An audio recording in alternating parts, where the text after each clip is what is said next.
Elementary music teacher friend, you love what you do, but you might feel unappreciated and, in fact, unseen some days. You may even feel like you're on a music teacher island and just want to connect with other music teachers who can relate to both your struggles and wins when it comes to teaching elementary music. I get you and understand completely the feelings you're having.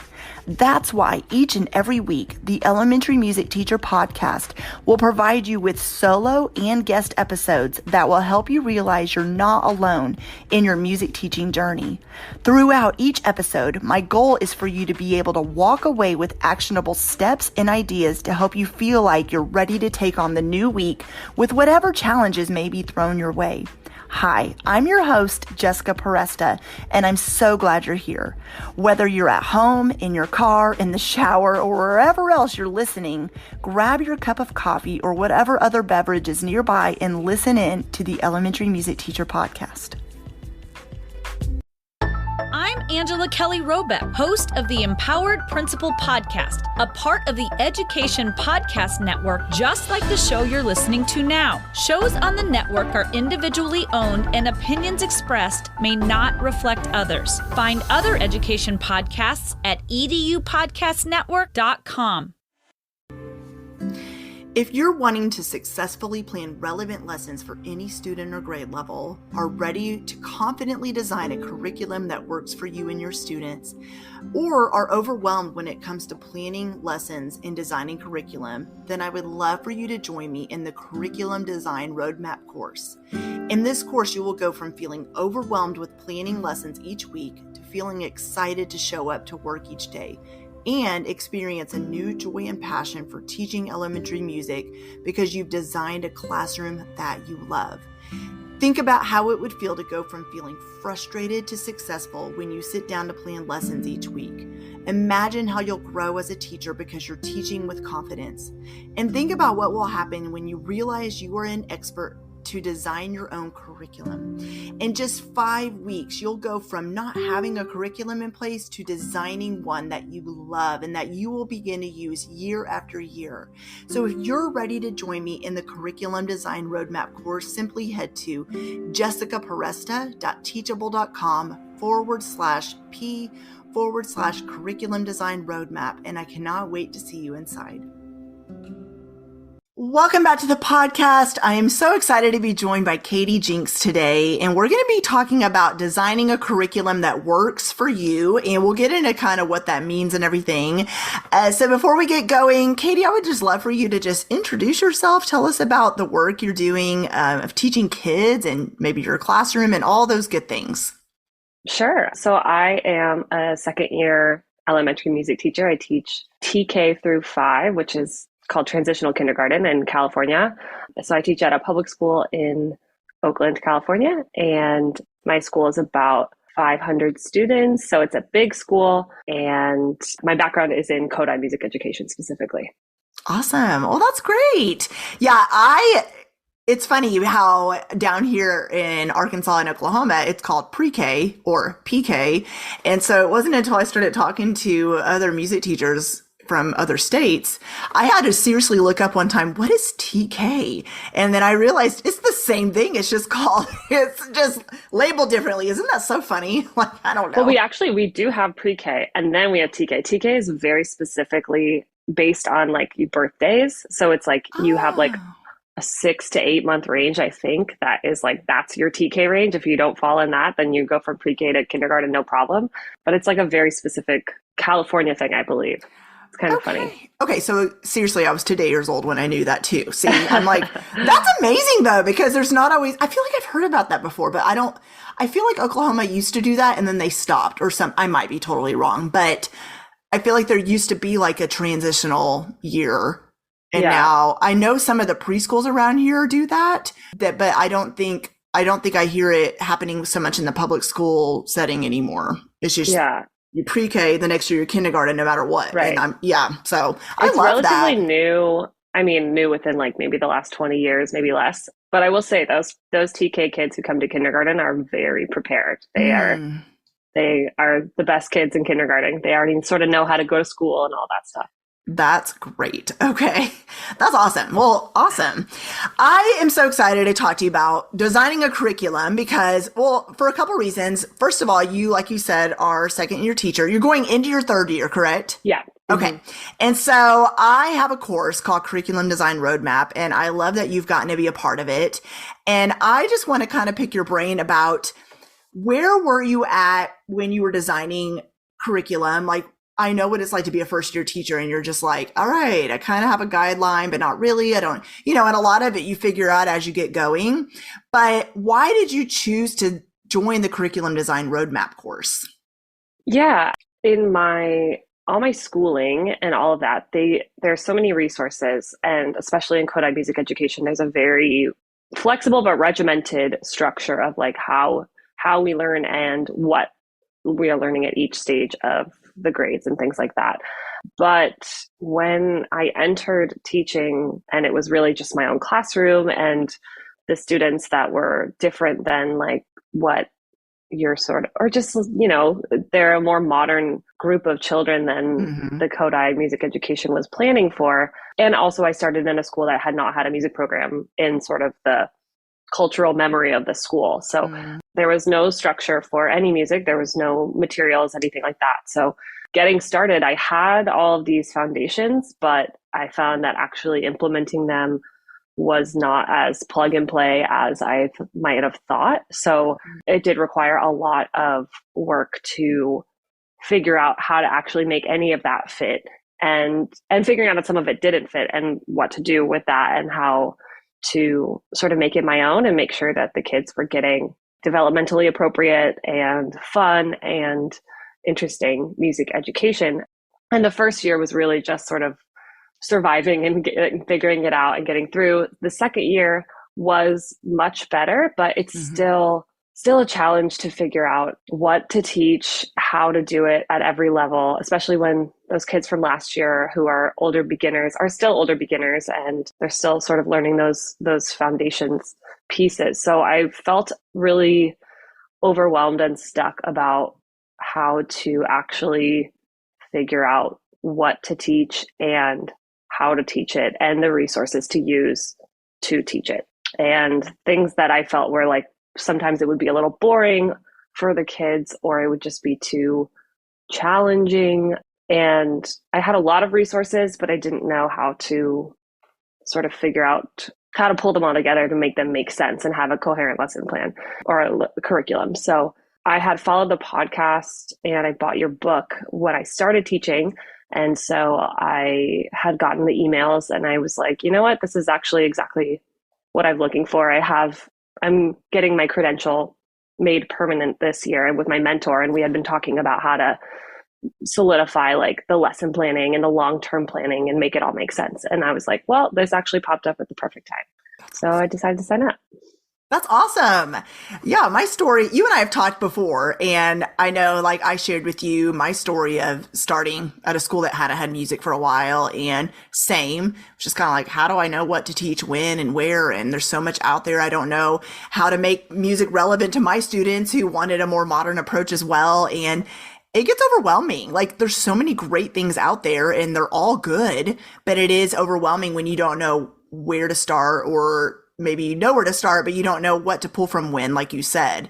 And so that was my goal with this course, was to make like what I needed. I basically was like, I want to break it down in a way that makes sense from do this, then the next step is this, then after you do that, do this, in a way where it was something I needed. I needed someone to tell me how to do it, from long range planning to short range planning, how to plug in assessments. And you sort of, a lot of it you probably already knew, but then it's like, oh, I didn't realize I should put it in that order, or I didn't realize I have done that, but that way makes more sense, or something like that. It's just kind of giving you guys, like it's called a roadmap to follow, so you can kind of come to it again and again and again when you need it. So I love your story. When you decided to enroll, did you like have any hesitations? Were you kind of like, I don't really know if this is going to help me, or any thoughts like that? Maybe a little bit, just in terms of like, this is like, I have a tendency to sort of like resource hoard where I like collect all these things and then I'm like, do I actually have time to Mm-hmm. work with them? So I think there was a little bit of that of like, I am investing in this for myself, but will I actually be able to spend time to make this happen? So I would say that was the only hesitation. I felt like the information was going to be really amazing. It's just a matter of like the time, but it came out at a nice time in that it's like end of year going into summer. So I like preparing myself to have time this summer to just spend time on developing that for the future. Right. That makes sense. And so when you were talking about trying other things with your Kadai materials, and you also had an amazing mentor you just talked about, obviously those things are helpful with helping you to prepare curriculum, lesson planning, and all the things. But what has this course helped you maybe, I don't know, fine tune or helped in conjunction with those other things? How has that helped without causing overwhelm, like you just mentioned, without it being just another thing? How has it helped you with conjunction with those other stuff? Yeah, I think that it, like the way that it takes the steps is pretty tangible. And for me, I love a to-do list. I love action items, things that make sense and can be done in a very like concrete way. So I think watching this or doing this roadmap was helpful in that it was almost like a little bit of accountability at every step of, here's one thing that is a small manageable thing it's a relatively small manageable thing to think about, work on that. And then once you've done that, then you can move to the next thing. So I think that is helpful because oftentimes I'll be like, okay, I'm going to make my map. And then I like make my curriculum map and I'm like, oh my God, how am I supposed to plan for 9 to 10 months of the year? And then I just get overwhelmed and walk away. So this was helpful to be like, relax. You're going to go step by step and just take the time to actually spend on that. And I think in our conversation previously, we also talked about, which was helpful, like just realizing that you're not going to be able to do everything all the time. And just trying to remember that throughout the whole process and figuring out what to prioritize was something helpful as well. Mm-hmm. Yeah. And throughout the course, I remind anyone in the course that it's okay. There's no behind. And I always say that. I say there's no behind. There's no keeping up. It's your pace. And so although we do go through it live together, everybody can't go through it live together. But the cool thing is whether you are, cohort 1 or cohort 10, which we don't have 10 cohorts yet, but I will be opening up the course again, in cohort 2. And if you're listening to this, that means the course is open right now. But whatever cohort you've gone through, you can rejoin live through any of the next cohorts if you would like to join live. Or you can always go back and go at your own pace, and you can go back to any lesson you may have missed. And so that is the great thing about it, because I know for me, my personal learning style, there are some things I have kept up with in courses I've been in, and some things that I'm like, I have to take a slower pace, and that's okay. You just have to give yourself permission to know what you need. And I love that you said that. It's okay. It's not, oh my gosh, I didn't keep up and she just unlocked module 3. I'm not even done with module 2. It's okay. It's there when I need it. So I love that you have that mindset about that. That's great. And so now that you've gone through the course and maybe you haven't finished it all, and that's okay, but have you noticed a mindset shift when it comes to maybe going back to school next year and when it comes to approaching teaching music to your students? Have you kind of noticed a little bit of a shift there? Yeah, I think I still have the whole summer in front of me that I am planning on doing sort of the bulk of the work, but I think that I feel it is much more manageable. And I think even in the past few months, I would go back and rewatch little segments of it or go back and look at the resources after I'd already watched it the first time to just sort of remind myself like, okay, this is the next step for that. So I think I do feel like at every step of this long-term planning process, I feel like there is a little bit of support or guidance or instructions that make it a little more manageable. And so I'm looking forward to sort of getting some things down on paper or computer. And I'm feeling like that is every step of the way is guided in a supportive way. Yeah. So there is something you mentioned that I didn't send you in the questions that I wanted to ask you is the fact that you at the very beginning, and you and I have had a former conversation about, you have so much material to use and it's hard to try to figure out what to teach from and what to use and how to make, those connections between what you're teaching and what your students, the way they like to learn. And so when you're going throughout the course, have you noticed how, okay, I realize now how I can pull from this material, but I don't have to use everything in there, and I can identify when in the school year I would like to teach it? Have you kind of started thinking through that a little bit more? Yeah, I think, well, there's parts about like the repertoire list or like the materials list. And that's been a goal of mine, honestly, since grad school, because that's a huge part of the Kodai philosophy as well, is like collecting your repertoire and like analyzing every song and all of that. But also part of the Kodai repertoire is a lot of outdated or inappropriate or just not like music that you want to use in this day and age. So there is a lot of combing through that. So I've been meaning to do that for a long time. This is a good reminder and support in doing that. And I think it's helpful in just sort of like getting my thoughts together. And I think with the building out of the scope and sequence and curriculum map and things like that, that narrows down the focus. Like it's sort of hard to collect resources and analyze them if you don't have a plan in place for using them. So I feel like that's sort of been where I've been at certain points in the year before, is like I have all this stuff and I'll have something I want to do and I'll do that, but it doesn't really relate to anything else. So I think starting with those structures of like, what are you even trying to do here? And then building in those resources or even finding extras once that idea is there. If you feel like something's missing, I do feel like much more prepared to move forward with building those resources and also letting go of ones that don't really serve me. Yeah. And I show you guys how to start with the concepts and standards and why that's important, because when you focus on that, and like you said, what you're teaching and why you're teaching it, then it kind of, I don't want to say it doesn't matter, but it is kind of a plug and play approach where, oh, I could use this song or activity. And it's just about making choices of what you could use to teach there. But we also talk about tracking data, because if it's not working, it doesn't mean the lesson didn't work. It just means there may have been a breakdown in the, the way you taught it, or maybe it is time to plug in a different song to teach towards that concept. So it is all about tracking what you're doing and you can plug it in. And so, yeah, it's just something that once you create these systems I teach in the course, is something that you can keep using over and over again. And yeah, it's kind of, I always tell you, I think I talk about that in the course too, that the hardest part is the setting it up. The hardest part is just getting it going. And then once you do, it's something you can reuse over and over and over again. And so, is that something you're excited about? Which leads into my next question, is feeling a little bit more confident when it comes to planning curriculum.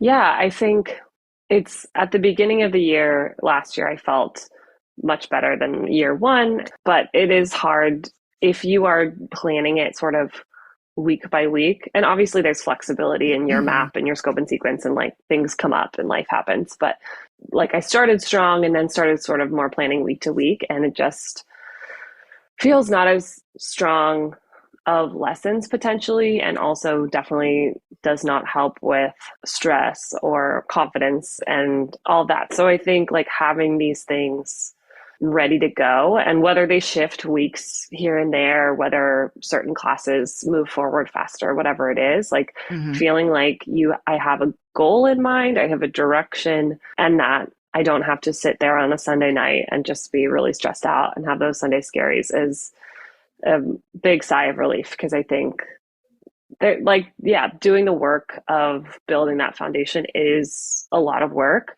but it saves you a lot of that weekly, day-to-day stress moving forward, and hopefully for years to come. Yeah. Like you said, there's flexibility. There's always things that'll come up. There's always a class or grade level that'll be on a field trip or an assembly that pops up. There's always going to be stuff that happens. But I love to say this analogy, and I believe I shared it in the course or one of the Facebook Lives, is it's like a house. If the house is just built with just the bricks and the wood and whatever else they used to build a house, but there's no foundation there, the house is not going to stand. And I kind of think about that in the way of planning. Short-term planning is so important, but if that's all we're doing, and I'm guilty of this too, but as music teachers, if we're just doing the short-term planning, but you don't have the curriculum map and your scope and sequence, you're not focused on where you're going with long-term planning, then like you said, that's not sustainable. And that is where I feel like a lot of burnout comes from and a lot of overwhelm, because it is, like you said, every Sunday night when you're sitting there going, oh my gosh, what am I teaching this week? You're focused more on the songs and the activities and just getting a lesson plan just because you have to, instead of, okay, I'm focused on this concept. I decided I'm teaching this for 3 weeks. It may go to 4. It may end up being 2, but I know I have a plan there that I can shift around if needed. And that's the goal here, is just to kind of change it. And that's why it's called backwards planning, because we're used to doing it forwards a lot instead of looking at bigger picture and going backwards. And so a lot of that is just a mindset shift too, is wrapping your mind around planning that way. And once you do, I think it is a little bit confusing at first, but once you kind of grasp it, it makes sense and it does cause more ease. So yeah. And this may be hard for you to think of because I know there's a lot in the course, but what would you say your favorite part of going through the curriculum design roadmap course was? I think probably like building out that curriculum map and scope and sequence. I think I've heard a lot about that. I've sort of done research, but I haven't delved into it sort of in a deeper way. And again, like the Kodai philosophy and methodology has that built in, but I do think that there is room for flexibility and just, having my own personal style and preferences and priorities of what to teach. So seeing those talked about and then being given, like literally being given the Excel spreadsheet to be like, here, you can do it in this. Like, you don't have to create your own format or create your own spreadsheet. And then seeing examples as well. All of that is really helpful. I find that I like to see examples of things. I don't feel like I often can just build something from scratch very easily. So having those tangible examples that I can move forward with, I think was the part that I was like, oh, okay, this is exactly what I am missing. And this is what I need to really focus on. I'm the same way. You get training, whether it's in a bachelor's program, master's program, or a levels course or whatever, and you learn the how, but you're also like, but the overwhelm, back to that word, I feel like for me too, I'm the same way, is it comes from, but I don't want to start from scratch. And if I do, that alone will take a long time, just getting that set up to get building it. And so I'm trying to help students in this course simplify as much as I can. So I am, like you said, providing examples, but also templates that you can use. And if you choose not to use those, it's totally fine. But if you do, you can edit it as much as you want. And so that is my goal, is to just give you a starting point. And it's the same sheets I have used for myself. And it's just like, here, you can use this if you would like. If you want to change it out, great. If you want to add your own standards, great. Whatever you want to do. But it's just to give you something that you don't have to build it from scratch if you don't want to. So a teacher that's listening, it says, okay, this sounds great. I feel like I need help when it comes to designing curriculum, but I just don't have time for one more thing. What would you say to that? Yeah, ditto. I also don't have time for one more thing. And yet, I feel like as music teachers, we're all probably not just doing this one job. We either have families or we have 2 other jobs after school, doing bands, choirs, orchestras, whatever, private lessons. So I feel like the majority of us are not just doing this one job. So in reality, we all have so much on our plates. But for me, like I mentioned, I think feeling that weekly, daily stress of okay, what am I going to do now, actually takes up a lot of my mental space. And so freeing myself of that by putting in the work in this concentrated and just efficient way, I feel leads me to have a lot more time moving forward. So it's investing in yourself and honestly your mental health to feel like you can have more of a grip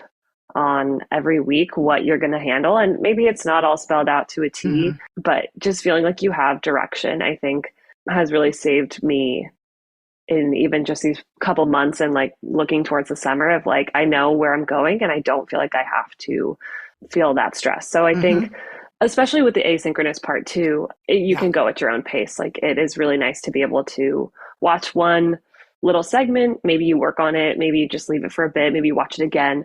But that part as well makes it feel like it's not like I just did a 2-hour course. It's over. Now I'm going to forget about it. Or like you just feel like beholden to this timeline that is not your own. So yeah, I think it's going to pay dividends moving forward. And I believe one of the first modules, I say I believe, like I should know this, but I'm pretty sure at the beginning I talked to you guys about time blocking. And one thing that really works well for my brain when I'm juggling 100 things is I do look at my calendar and intentionally see when I have open pockets to devote maybe an hour and say, okay, this is the hour. I'm going to put it on my calendar. And if it's there and I'm saying, I'm going to work on this part of whatever I'm working on during that hour, then I know I'm not going to schedule anything else. And it's happening right then. And of course you may need to move it around sometimes, but that is something that works great is instead of saying, I don't have time, say I do. It's just about managing my calendar and seeing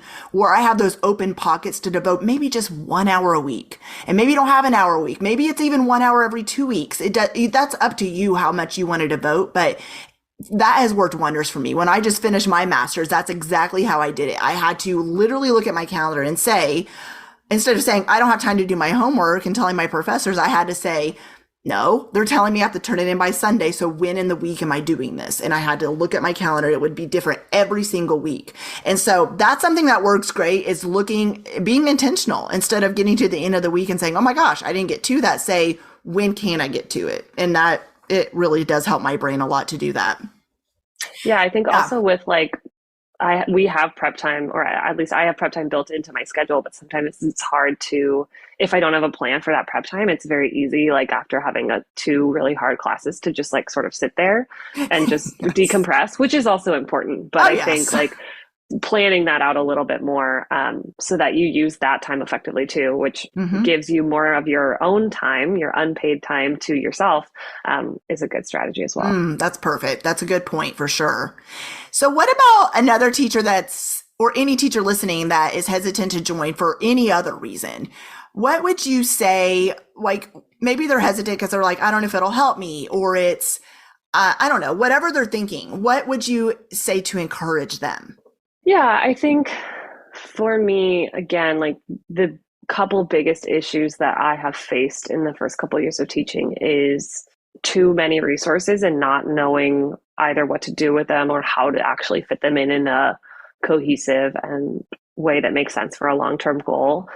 And then also just having long-term goals and learning to backwards plan is part of that. So I think that there is a lot of stress with being a teacher that comes from whatever of those insecurities you have. Those are the two that sort of come to mind for me specifically, and that have caused me a lot of stress. And I haven't felt that I had either the brain space or the capacity or the capability to figure out how to fix those things. They feel so unwieldy.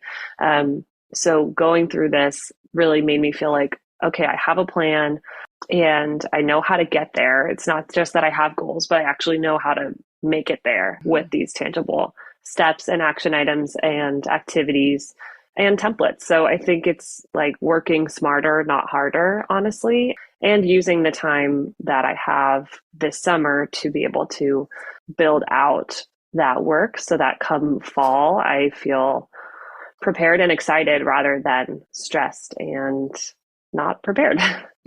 That's good points.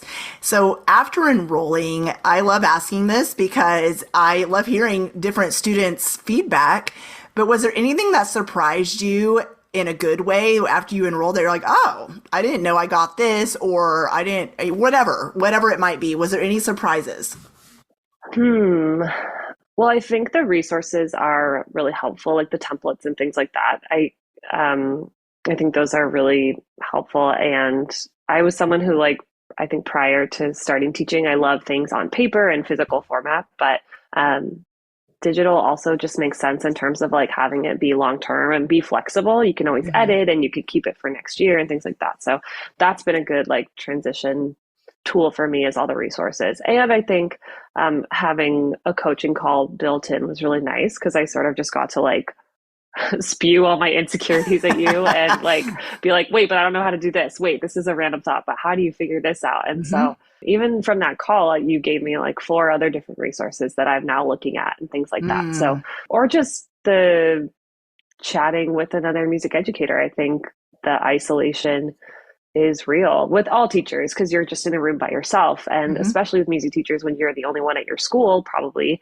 you're not really getting that bouncing of ideas or just like not commiserating, but like sharing the difficulties and like idea sharing and things like that. So it's nice to be able to talk to someone who's experienced and has ideas and solutions, but also can just be like, yeah, this is hard. It's okay. That's part of it. Yeah. Yeah, 100%. Before we go, is there anything else that you want to share about the course that others may want to know about? I don't think so. I mean, I just feel like it was a really good investment for me. Like financially, obviously, we're teachers. We don't make $1 million a year, but it's really affordable for the amount of work. And I feel like the work that you've put into it, it's like there's so much material, but not overwhelming, but there's so much material, there's resources. You've been responsive when I've had questions about things. And so it feels like you're sort of signing on to more of a like community and like not just this finite thing that ends after you finish. So I feel like it's been a worthwhile investment to hopefully just make us all feel more confident and like we're doing a good job and always being there for our students moving forward. Oh, absolutely. That's my goal with everything, is to support music teachers. You're right. Like, it doesn't matter, like, if the course finished, like I said, doors reopen, and then I'm constantly supporting you. I have someone right now who's going through the course because she couldn't go through it during the 5 weeks, who was in cohort 1, and she's slowly going through right now and asking questions actually on the Teachable platform, and I'm answering her as she asks them. And so you're not like, okay, well, you're done. Bye. No, you're still getting support. We're still in there checking questions and making sure everybody's good, and it stays unlocked for you to go through on your own time. And then back to the financial piece. If I do have a way for, if your school wants to pay or your district, we have a way for them to pay for you as well.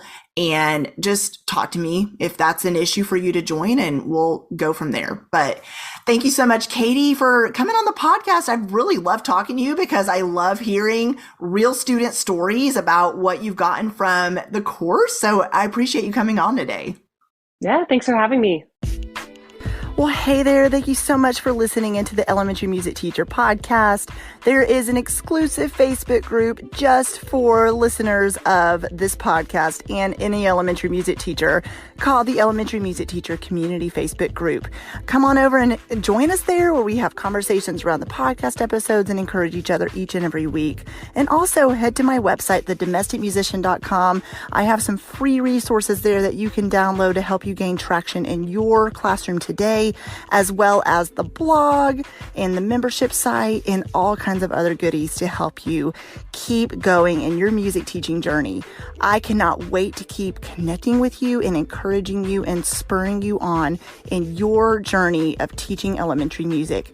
Hang in there, have an amazing week, and I will see you soon.